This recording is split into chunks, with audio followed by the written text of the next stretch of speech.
Cerita Mission tanggal 20 Februari 2021 dengan judul Kecelakaan Mobil di Hari Sabat. Dikisahkan oleh Anna Kisnakova. Anna Kisnakova saat ini berusia 32 tahun. Ia berasal dari sebuah desa kecil yang bernama Novosatinsk di Rusia. Dan saat ini ia tinggal di Vladivostok. Ia adalah seorang dosen dan juga di gereja. Ia menjabat sebagai Direktur Pathfinder di Gereja Advent Vladivostok. Berikut ini adalah kisahnya. Anna saat itu berusia 16 tahun dan menginginkan jaringan internet di rumahnya di sebuah desa terpencil di timur jauh Rusia.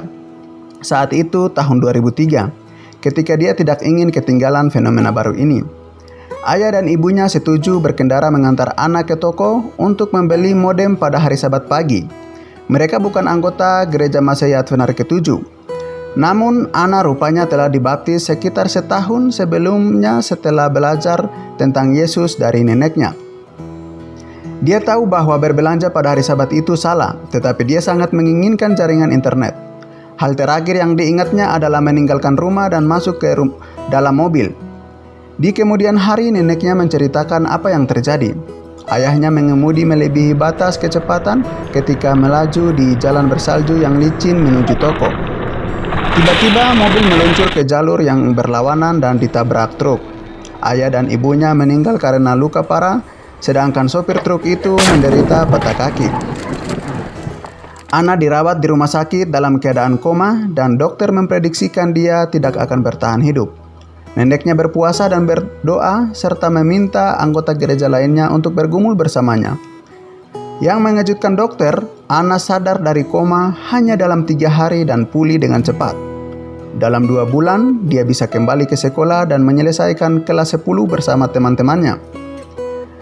Neneknya tinggal dengan Anna, memberikan dukungan fisik dan rohani di rumah keluarganya di desa Novosatinsk di wilayah Primorye.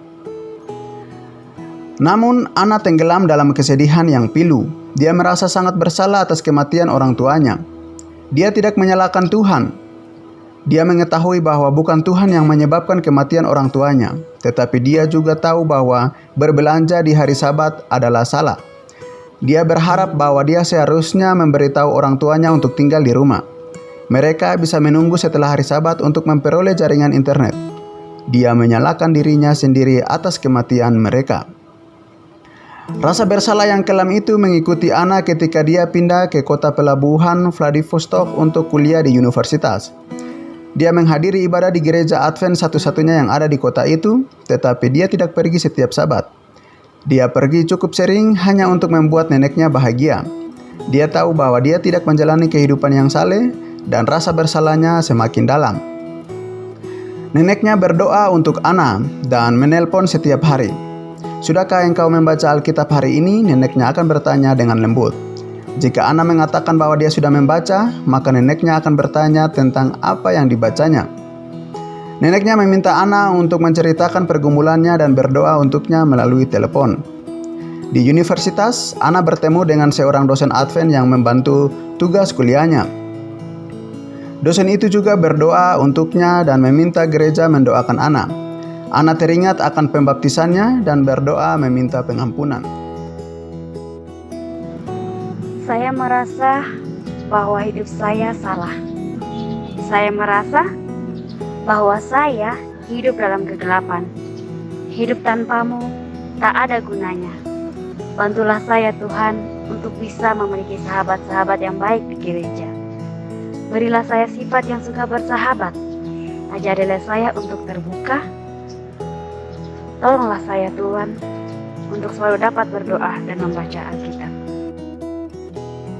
Anna mulai berbicara kepada Tuhan secara teratur.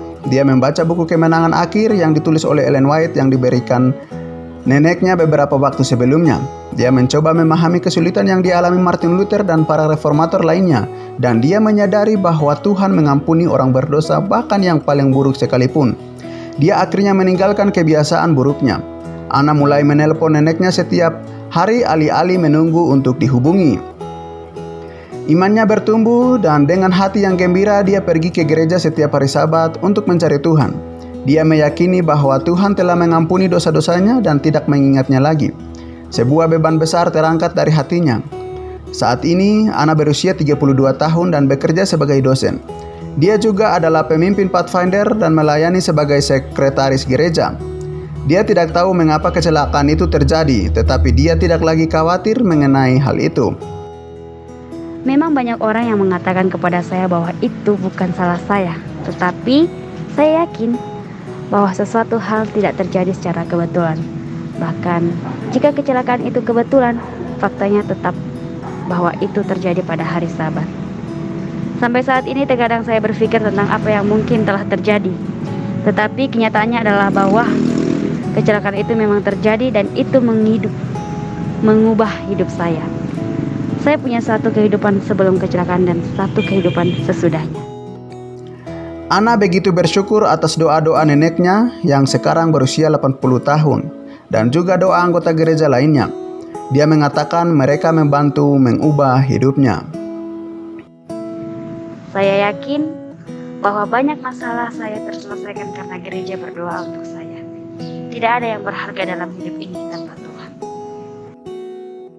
Bagian dari persembahan Sabat ke-13 3 tahun lalu telah digunakan untuk membantu membangun gedung baru dari gereja yang dihadiri Ana di Vladivostok. Terima kasih telah mendukung gereja Advent di Vladivostok dengan persembahan misi dan doa Anda. Tuhan memberkati.